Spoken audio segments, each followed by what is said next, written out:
I'll give you an example. So when I was a kid, I went to school. My parents sent me to school, to public school, as a matter of fact. And my father said, don't worry about school. If it was important, they wouldn't be teaching it to you.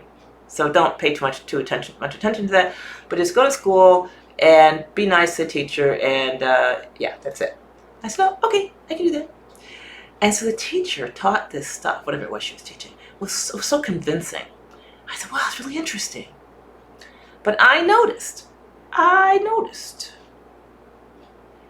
returned home to food, heat, and shelter and a safe place to stay, no matter what the teacher was teaching.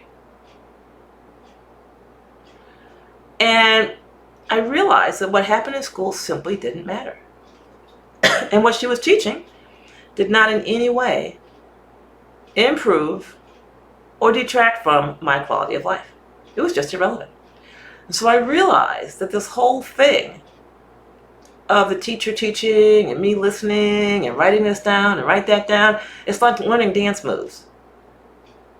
Yeah, you can learn dance moves, that's fine.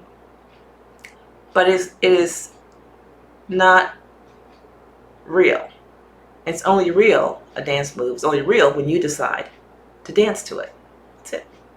And the utility of that dance move going forward is again determined by you, not an intrinsic property of the dance move. And so I realized then that everything in school was simply not real. Now, did that keep me from getting A's? Nah, because I was there. What the heck? Material simple enough, no problem. Might as well just fill in the stuff on the paper. Not a problem.